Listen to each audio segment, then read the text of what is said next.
नमस्कार साथियों, मैं प्रदीप आपका अपने परिवार स्टडी विद गाजीपुर में स्वागत करता हूं। उम्मीद करता हूं आप लोग अच्छे होंगे, अच्छे से आपकी पढ़ाई चल रही होगी। हम लोग इसके पीछे के वीडियो में वैद्युत विभव तथा विभवांतर के बारे में पढ़ लिया था। अब हम लोग इसके आगे पढ़ने वाले हैं। देखिए इसके आगे क्या है कि एक बिंदु आवेश के कारण वैद्युत विभव। ठीक है, तो किसी बिंदु आवेश के कारण हमें वैद्युत विभव की गणना करनी है। आइए सबसे पहले हम इसके चित्र को सीखते हैं कि कैसे आप बनाएंगे। तो माना बिंदु O जिस पर प्लस क्यू आवेश स्थित है, बिंदु O से r मीटर की दूरी पर एक बिंदु P स्थित है जिस पर वैद्युत विभव की गणना करनी है। इसी प्रकार हमने दूसरा बिंदु मान लिया कि बिंदु O से x मीटर की दूरी पर एक बिंदु B स्थित है। ठीक है, जिस पर हमने प्लस Q0 आवेश को रखा है। ठीक है, जिस पर हमने प्लस Q0 आवेश को रखा है और इसे हम कहते क्या है, एकांक धन परीक्षण आवेश। एकांक धन परीक्षण आवेश।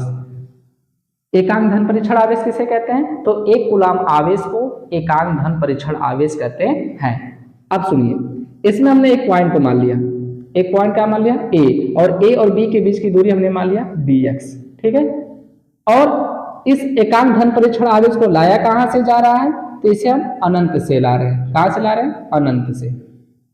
तो अनंत से एकांक धन परीक्षण आवेश को सबसे पहले हमने कहां लाया? बिंदु बी पर। ठीक, अब बिंदु बी से हम कहां लेकर आएंगे? ए पर, और ए से पी पर। ठीक है, तो यहां से यहां तक लाने में किया गया कार्य कितना होगा? सबसे पहले हम इसको ज्ञात करते हैं। ठीक, अब ध्यान से सुनिए, इस पर एक बल भी कार्य करेगा। वह बल कैसे कार्य करेगा? तो यह प्लस क्यू है, यह प्लस Q0 है, तो दोनों प्लस है। तो प्लस प्लस को क्या करते हैं? प्रतिकर्षित करते हैं। समान आवेश एक दूसरे को प्रतिकर्षित करते हैं। तो यह प्लस इस प्लस को क्या करेगा? प्रतिकर्षित करेगा। तो इस पर जो बल कार्य करेगा वह इस साइड कार्य करेगा, इधर की तरफ, मतलब O से B की तरफ कार्य करेगा। OB दिशा में यह कार्य करेगा, और इस बल का नाम क्या होगा? प्रतिकर्षण बल। कौन सा बल? प्रतिकर्षण बल। तो जब दो आवेश दिया गया हो और इसके बीच की दूरी पता हो तो हम कूलाम का नियम लगा देते हैं। तो कूलाम का नियम लगाते हैं यहाँ पर। जब दो आवेश पता हो उसके बीच की दूरी, तो लिखेंगे हम कूलाम के नियम से।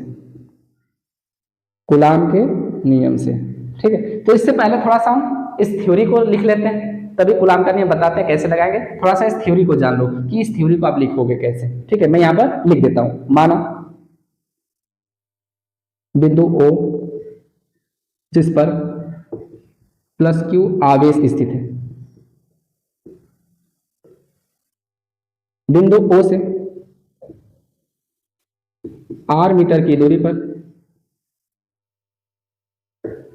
बिंदु P स्थित है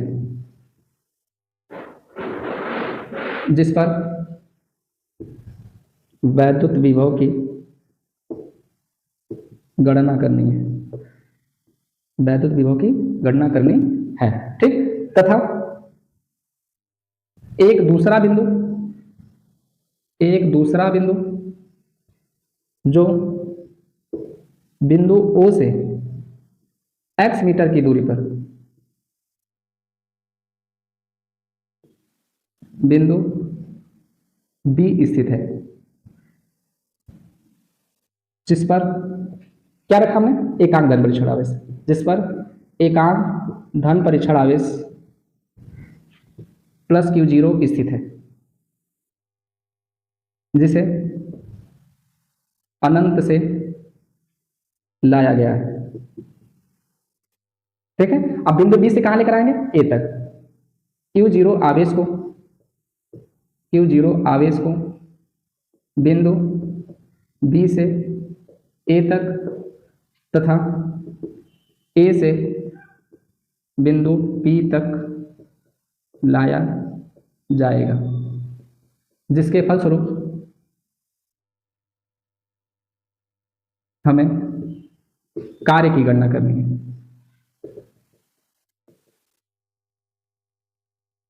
ठीक है, तो सबसे पहले हम आवेश को कहां से लाए? अनंत से बिंदु B तक, बिंदु B से A तक, और A से P तक, और P से कहां लेकर आएंगे? ठीक है, बिंदु P तक ही लाएंगे। अब बिंदु P पर ही हमें किसकी गणना करनी है? वैद्युत विभव की गणना करनी है। तो आप इतना लिख लीजिए, फिर इसके कैलकुलेशन को हम आपको समझा रहे हैं। इतना लिख लो आप।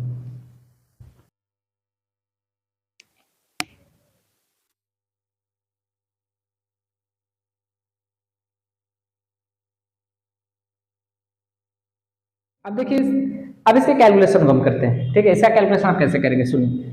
यह प्लस क्यू है, यह प्लस क्यू जीरो है, तो दो आवेश आपको दिया गया है और इसके बीच की दूरी यक्स है, ठीक है। तो जब आवेश दिया गया हो और बीच की दूरी भी हमें पता हो तो हम कूलाम का नियम लगाएंगे। तो लिखिए कूलाम के नियम से, प्यार से देखिए, कूलाम के नियम से।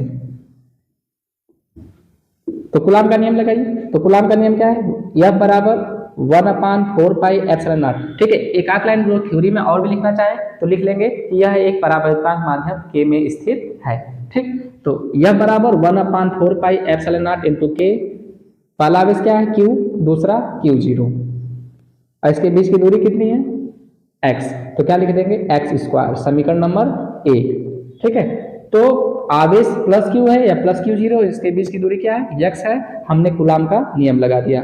अब ध्यान से सुनिए, अब क्या लिखेंगे हम, बिंदु बी से बिंदु ए तक, बिंदु बी से बिंदु ए तक लाने में किया गया कार्य। तो अब डायरेक्टली बी से तो हम पी तक लाएंगे नहीं, ठीक है। तो हम पहले छोटे छोटे विस्थापन तय कराकर इसको ला रहे हैं। तो छोटे छोटे जब विस्थापन तय करेगा तो छोटे छोटे कार्य भी होंगे, ठीक। तो बिंदु बी से ए तक लाने में किया गया कार्य, तो प्लस क्यू जीरो आवेश को बिंदु बी से बिंदु ए तक लाने में किया गया कार्य। तो बिंदु बी से ए तक लाने में किया गया कार्य हम क्या मान लेंगे, डी डब्ल्यू, क्योंकि विस्थापन छोटा है तो कार्य भी छोटा होगा। तो कार्य बराबर बल गुणे विस्थापन, ठीक है। तो यह गुणे डी एक्स, कितना विस्थापन तय करा बी से ए तक आने में, डी एक्स, ठीक है।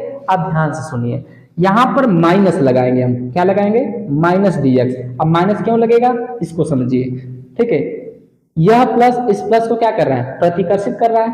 तो प्लस प्लस को प्रतिकर्षित कर रहा है, इसका तात्पर्य यह है कि प्लस से वैद्युत क्षेत्र क्या होता है, दूर होता है। प्लस से वैद्युत क्षेत्र क्या होता है, दूर होता है। अर्थात इसका वैद्युत क्षेत्र किधर से किधर है, ओ से बी की तरफ। तो वैद्युत क्षेत्र के हम कहां ला रहे हैं आवेश को, विपरीत दिशा में। तो हमें वैद्युत क्षेत्र के विरुद्ध कार्य करना पड़ेगा, ठीक है। तो जब हम वैद्युत क्षेत्र के विपरीत दिशा में लाते हैं तो हमें वैद्युत क्षेत्र के विरुद्ध कार्य करना है, इसलिए हम यहाँ पर माइनस चिन्ह लगाएंगे, ठीक है। तो समझ में आ गया होगा माइनस क्यों लग रहा है, क्योंकि हम वैद्युत क्षेत्र के विरुद्ध आवेश को लाया जा रहा है। तो डी डब्ल्यू बराबर क्या हो गया, यह गुणे माइनस डी, इससे सही कर रहे हैं। तो कार्य बराबर बल गुणे विस्थापन, और यह का मान यहां से आप रख दीजिए समीकरण 1 से। तो डी डब्ल्यू बराबर 1/4πε0 इंटू के क्यू जीरो बटे के x square minus D x, इसे समीकरण नंबर आप 2 मान लीजिए, ठीक है। तो कहां से रखा है आपने यह का मान, समीकरण 1 से, तो इसको दर्शा देंगे कि समीकरण 1 से, ठीक है। समीकरण 1 से हमने यह का मान इसमें रख दिया है। अब आगे देखिए इसका कैलकुलेशन। तो अब इसका समाकलन हम करेंगे। तो समाकलन करेंगे तो अब बिंदु बी से आवेश को कहां लेकर आएंगे हम, ए तक, ए से कहां लेकर आएंगे आप पी तक। तो हम ला कहां से रहे थे, अनंत से। तो अनंत से बिंदु पी तक क्यू जीरो आवेश को लाने में किया गया कार्य,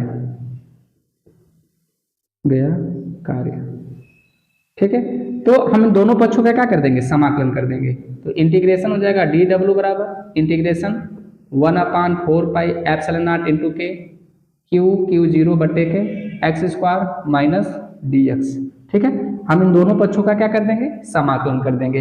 अब ध्यान से सुनना, अब हम आवेश को ला कहां से रहे हैं, अनंत से कहां लेकर आ रहे हैं, बिंदु पी तक। अब बिंदु पी का बीच का डिस्टेंस कितना है, आर। तो अनंत से इसको आर तक लाया जा रहा है, ठीक है। अब इसके आगे समझिए, 1 का समाकलन कितना होता है, डब्ल्यू। 1 का समाकलन जैसे आपसे कह रहे 1 डी डब्ल्यू, तो कहना डब्ल्यू 1 डी टी, तो इसका समाकलन टी, यहाँ पे कहते हैं 1 डी के, तो बराबर क्या कर दीजिए के। तो जो यहाँ पर रहेगा उसी के बराबर आप लिख देना, इसको टी है तो टी लिख दिया, के है तो के। या 1 का समाकलन याद कर लीजिए कि जिसके सापेक्ष करते हैं वही उसका क्या होता है, समाकलन हो जाता है, ठीक है। आगे देखिए, तो 1 का समाकलन डब्ल्यू, यहाँ पे कांस्टेंट क्या होगा, क्यू जीरो बटे के 4πε0 इंटू के, ये कांस्टेंट हो जाएगा, बार कर लीजिए इसको, माइनस को भी बार कर लीजिए, माइनस हो जाएगा, इंटीग्रेशन हो जाएगा infinite to r, integration limit infinite to r 1/x² dx। ठीक है, तो W बराबर माइनस क्यू क्यू जीरो बटा के 4πε0 इंटू के। ठीक, इस घात को ऊपर लेकर जाइए, तो इसको ऊपर लेकर जाएगा तो कितना घात हो जाएगा, यहाँ पे प्लस 2 घात है, ऊपर जाएगा तो माइनस 2 घात हो जाएगा। Integration limit infinite to r dx हो जाएगा। ठीक है, अब ध्यान से समझिए, इसका कुछ फार्मूला होता है, उसको अप्लाई करेंगे आप। तो x से पावर n का समाकलन जो होता है, ये मेन फार्मूला है x से पावर n का, n+1 बटा के n+1। ठीक है, यदि यहाँ पर x से पावर 2 घात दे दिया तो पावर में क्या करना है, 1 जोड़ देना है, तो 2 धन 1 बटा के 2 धन 1, तो x से पावर कितना हो जाएगा, 3 बटा के 3। इसी तरह यदि x से पावर 4 घात है तो इसके पावर में 1 जोड़ दीजिए, x पे 4 धन 1 बटा के 4 धन 1, तो x पे कितना हो जाएगा, 5/5। मतलब जितना घात दिया उसका 1 बढ़ाकर आप लिख दीजिए। ठीक है, यदि प्लस है तो माइनस होगा तो घट जाएगा, तो यदि x से पावर 5 घात है तो इसका 1 घात बढ़ा के लिख दीजिए, x से पावर 6 बटा के 6। ठीक है, तो x से पावर n का समाकलन में जितना भी पावर रहता है उसमें 1 जोड़ देना, उसी पावर को नीचे लिख देना, ये इसका क्या हो जाएगा, समाकलन हो जाएगा। तो इसका हम समाकलन करते हैं, आगे देखिए। तो इसको आप पहले लिख लीजिए, इसको फिर इसको मिटाकर आपको बता रहे हैं, इतना आप लिख लीजिए।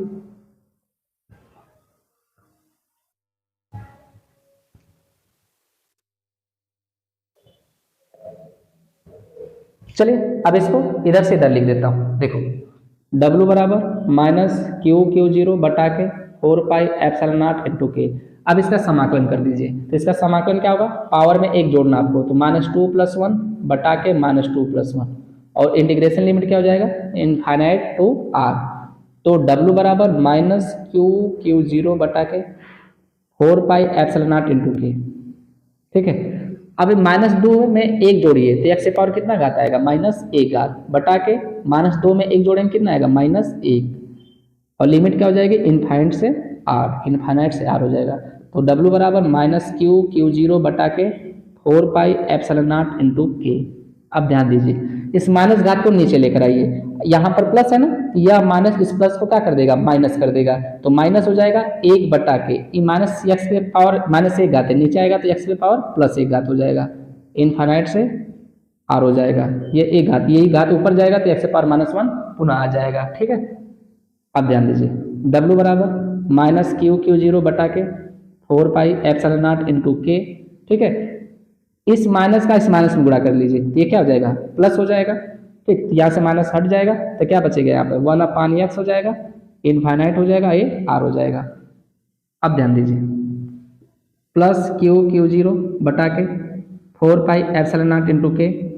सबसे पहले हम इसमें अपर लिमिट रखेंगे, जब लोअर लिमिट को इसमें रखेंगे तो बीच में माइनस का चिन्ह लगा देंगे। ठीक है, तो पहले अपर लिमिट रखिए इसमें, तो 1 बटा के r x के स्थान पे रखना होगा आपको, x के स्थान पे r रखिए तो 1/r, जब इस लोअर लिमिट को रखना तो माइनस चिन्ह, तो -1 बटा के इनफाइनाइट को इसके स्थान पे रख दो, x के स्थान पे, तो कितना हो जाएगा, इनफाइनाइट।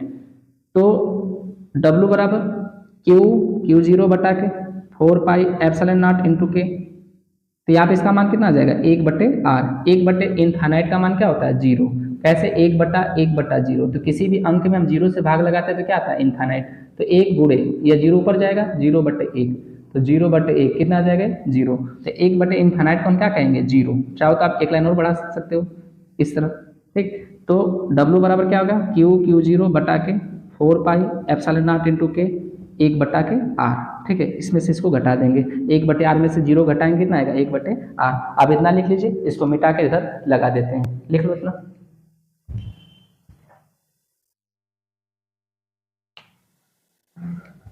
ठीक, आप लोग रोक रोक के वीडियो को स्क्रीनशॉट ले लीजिएगा। ठीक है, इसको इधर लगा देते हैं।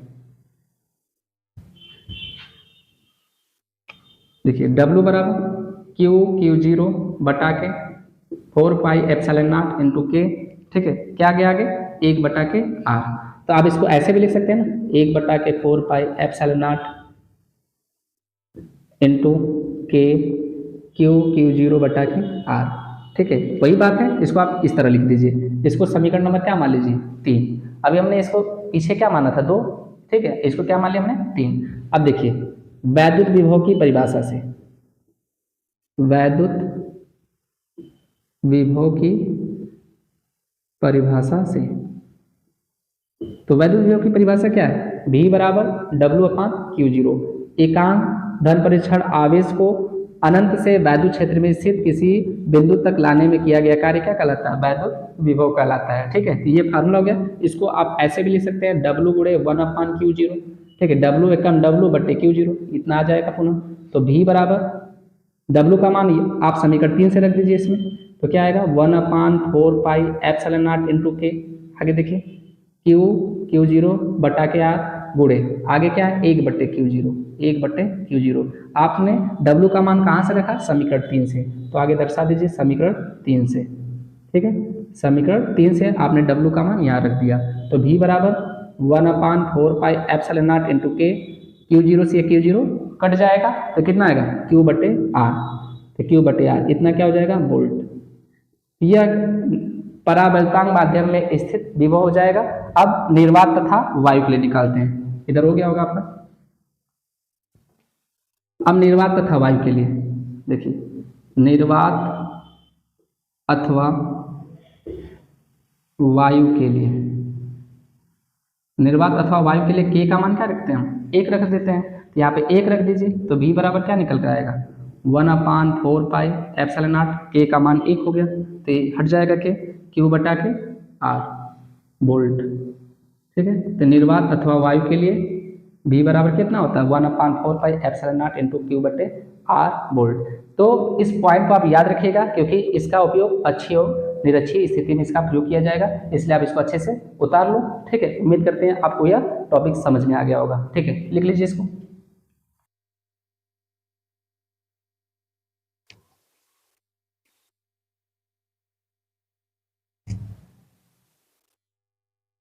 चलिए इसकी नेक्स्ट थ्योरी को देखते हैं। इसकी नेक्स्ट थ्योरी क्या है? देखिए, वैद्युत द्विध्रुव की अच्छी स्थिति में स्थित किसी बिंदु पर वैद्युत विभव की हमें गणना करनी है। तो सबसे पहले हम इस थ्योरी के चित्र को समझते हैं। देखिए, मान लेते हैं, माना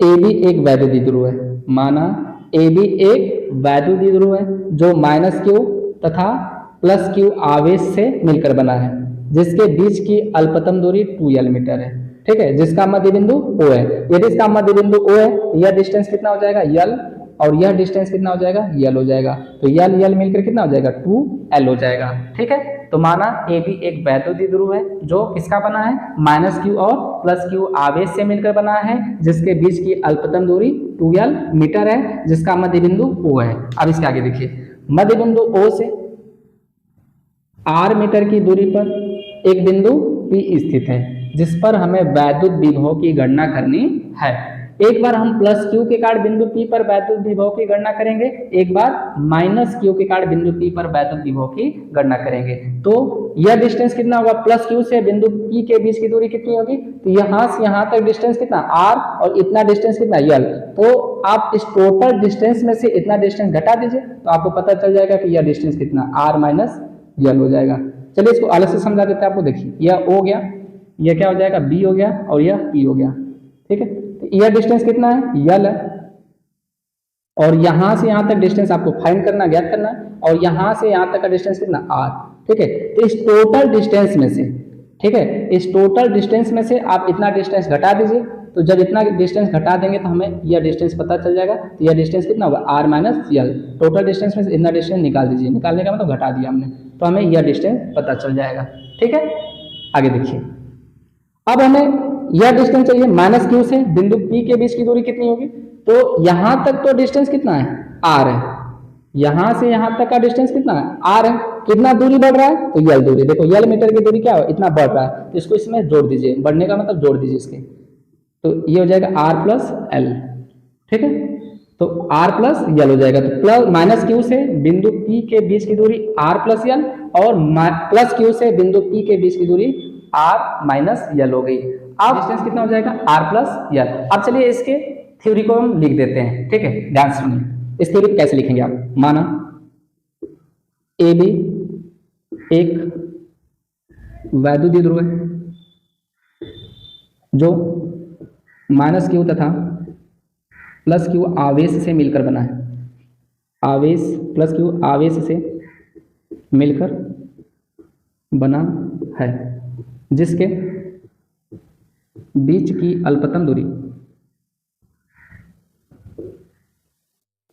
2L मीटर है। जिसका मध्य बिंदु O है, मध्य बिंदु O से स्मॉल r मीटर की दूरी पर एक बिंदु P स्थित है, जिस पर वैद्युत विभव की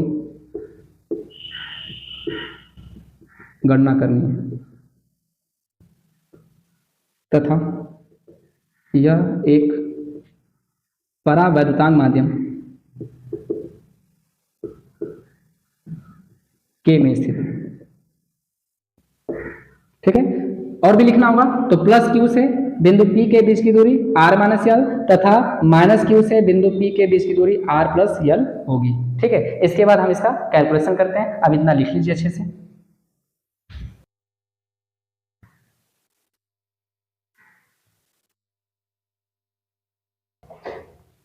चलिए, हो गया होगा, अब इसको मिटा रहे हैं। ठीक है, वीडियो को रोक रोक के इसका स्क्रीनशॉट ले लिया करिएगा आप लोग। देखिए, तो इसका मेन फार्मूला यही है। ठीक है, इसी फार्मूले के सहारे से हम इसको प्रूव कर देंगे। ठीक है, ध्यान सुनना। एक बार हम प्लस क्यू के कारण बिंदु P पर निकालेंगे, एक बार माइनस क्यू के कारण। तो पहले प्लस क्यू के कारण निकालते हैं। प्लस क्यू के कारण बिंदु P पर वैद्युत विभव।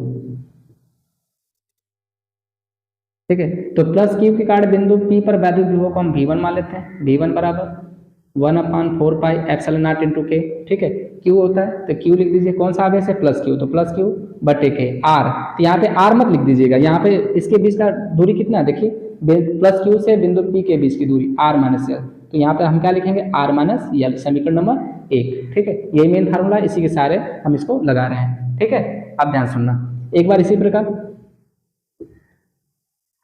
हम लिखेंगे, इसी प्रकार माइनस Q के कारण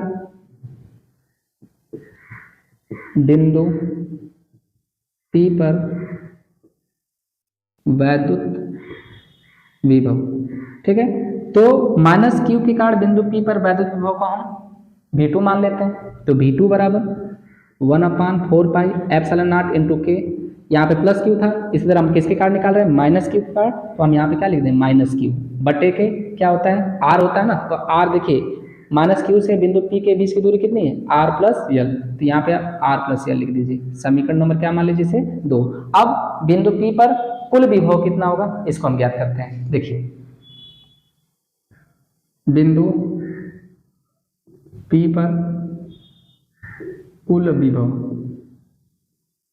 V मान लेते हैं, तो V बराबर V1 प्लस V2। ठीक है, V बराबर V1 का मान आप समीकरण 1 से रख दीजिए, 1/4 पाई एप्सिलॉन नॉट इंटू के, Q बटा के R माइनस यल, प्लस V2 का मान यहाँ से आप रख दीजिए समीकरण नंबर 2 से, 1/4 पाई एप्सिलॉन नॉट इंटू के माइनस Q बटा के R प्लस यल। ठीक है, तो V1 का मान समीकरण 1 से आपने रख दिया, V2 का मान समीकरण 2 से इसमें रख दिया।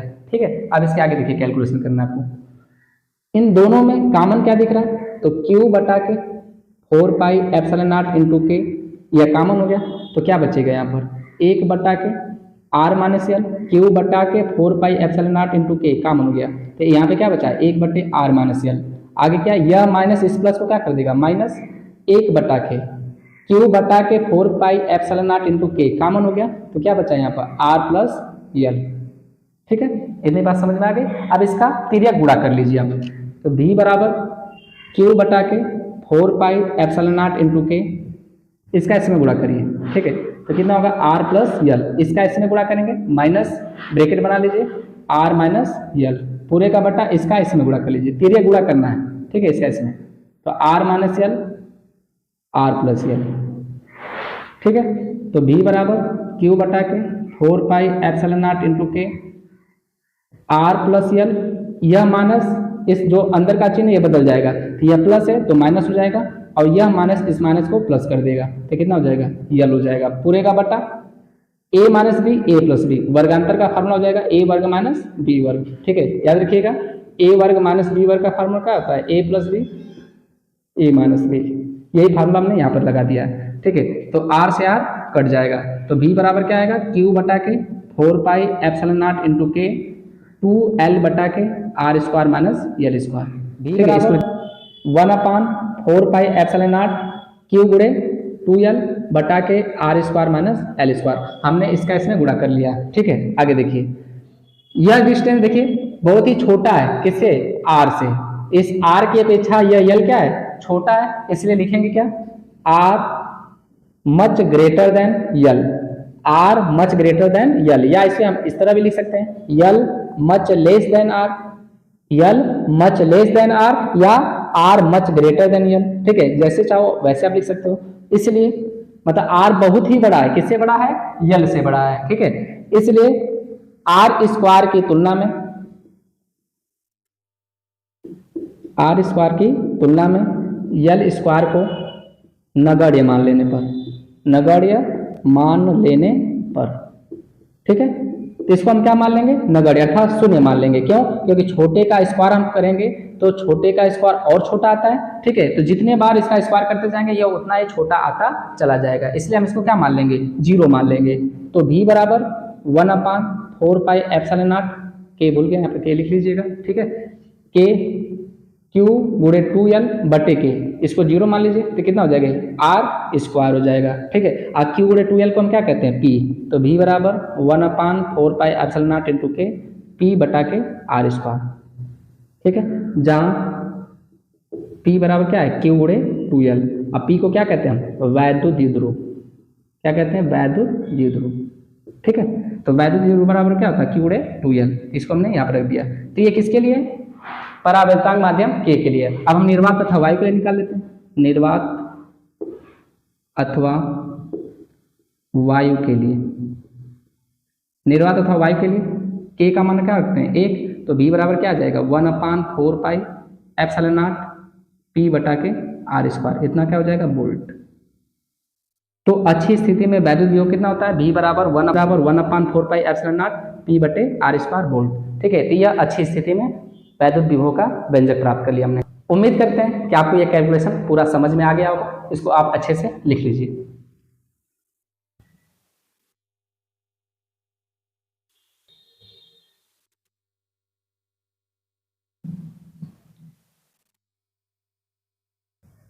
चलिए अब इसकी निरक्षीय स्थिति को भी हम देख लेते हैं। देखिए निरक्षीय स्थिति क्या कह रहा है कि वैद्युत द्विध्रुव की निरक्षीय स्थिति में स्थित किसी बिंदु पर वैद्युत विभव की गणना करनी है। तो सबसे पहले हम इसके चित्र को समझते हैं कि इसका आप चित्र कैसे बनाएंगे। देखिए माना AB एक वैद्युत द्विध्रुव है, माना AB एक वैद्युत द्विध्रुव है जो -q तथा +q आवेश से मिलकर बना है, जिसके बीच की अल्पतम दूरी 2l मीटर है, जिसका मध्य बिंदु O है।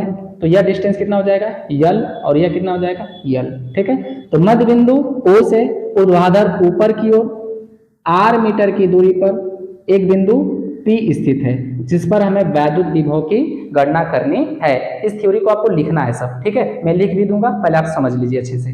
देखिए फिर से सुन लो, माना AB एक वैद्युत द्विध्रुव है जो -q तथा +q आवेश से मिलकर बना है, जिसके बीच की अल्पतम दूरी 2l मीटर है, जिसका मध्य बिंदु O है। मध्य बिंदु O से ऊर्ध्वाधर ऊपर की ओर r मीटर की दूरी पर एक बिंदु P स्थित है, जिस पर वैद्युत विभव की गणना करनी है। एक बार हम -q के कारण बिंदु P पर वैद्युत विभव की गणना करेंगे और एक बार +q के कारण बिंदु P पर वैद्युत विभव की गणना करेंगे। तो देखिए मान लेते हैं +q के कारण बिंदु P पर वैद्युत विभव क्या है, V1 है, ठीक है, क्या है, V1 है, तथा -q के कारण बिंदु P पर वैद्युत विभव को हमने क्या मान लिया, V2 मान लिया, ठीक है। फिर से सुनिए, +q के कारण बिंदु P पर वैद्युत विभव V1 है और -q के कारण बिंदु P पर वैद्युत विभव V2 है। तो आप इस डिस्टेंस को बताइए, यदि यह कोण थीटा हो और यह 90 डिग्री का कोण बने तो कोण के सामने की भुजा लंब, लंब के सामने की भुजा कर्ण और कर्ण के सामने की भुजा आधार, ठीक है। तो पाइथागोरस प्रमेय लगा दीजिए, पाइथागोरस प्रमेय से। पाइथागोरस प्रमेय क्या है, कर्ण का वर्ग बराबर लंब का वर्ग प्लस आधार का वर्ग, ठीक है। तो कर्ण का वर्ग, इसमें कर्ण क्या है, AP, तो AP का स्क्वायर बराबर लंब क्या है देखो OP, तो OP का स्क्वायर प्लस आधार क्या है इसका AO, तो ए ओ का स्क्वायर हो जाएगा। तो ए पी का स्क्वायर बराबर, देखिए ओ पी के बीच का डिस्टेंस कितना आर, तो आर स्क्वायर प्लस ए और ओ के बीच का डिस्टेंस कितना यल, तो क्या हो जाएगा एल स्क्वायर। तो ए पी बराबर कितना हो जाएगा under root r square plus l square. तो ए पी का मान कितना हो जाएगा कड़ी में आर स्क्वायर धन एल स्क्वायर। तो सेम इसी तरह यह भी तो होगा, कोण के सामने की भुजा लंब के सामने की भुजा कर्ण के सामने की भुजा आधार, तो यह भी कितना आ जाएगा r square plus l square. ठीक है, इतनी बात समझ में आ गई। अब इसकी थ्योरी को हम लिख देते हैं। देखिए माना ए बी एक वैद्युत द्विध्रुव है, एक वैद्युत द्विध्रुव है जो माइनस क्यू तथा प्लस क्यू आवेश से मिलकर बना है, जिसके बीच की अल्पतम दूरी 2l मीटर है, जिसका मध्य बिंदु O है। मध्य बिंदु O से r मीटर की दूरी पर एक बिंदु r मीटर की दूरी पर, ऐसे लिखिएगा थोड़ा, मध्य बिंदु O से ऊर्ध्वाधर ऊपर की ओर, ऐसे लिखना आप, ऊर्ध्वाधर ऊपर की ओर r मीटर की दूरी पर एक बिंदु P स्थित है, जिस पर वैद्युत विभव की गणना करनी है, वैद्युत विभव की गणना करनी है, तथा यह एक परावैद्युतांक माध्यम K में स्थित है, K में स्थित है। ठीक है, और भी थ्योरी को यहां पे लिख देता हूं मैं। बिंदु P पर प्लस Q के कारण विभव V1 तथा माइनस Q के कारण बिंदु P पर विभव V2 है या V2 हो तो। ठीक है, इसके बाद हम इसका कैलकुलेशन करेंगे। आप इतना लिख लीजिए, एक बार फिर सुन लो। माना ए बी एक वैद्युत द्विध्रुव है जो माइनस क्यू तथा प्लस क्यू आवेश से मिलकर बना है, जिसके बीच की अल्पतम दूरी 2l मीटर है, जिसका मध्य बिंदु O है। मध्य बिंदु O से ऊर्ध्वाधर ऊपर की ओर r मीटर की दूरी पर एक बिंदु P स्थित है, जिस पर हमें वैद्युत विभव की गणना करनी है। ठीक, माइनस क्यू के कारण बिंदु P पर वैद्युत विभव V2 तथा प्लस क्यू के कारण बिंदु P पर वैद्युत विभव V1 हो। तो अब इसको लिख लीजिए, फिर इसके बाद हम इसके आगे कैलकुलेशन को करा रहे हैं आपको। लिख लीजिए इसको।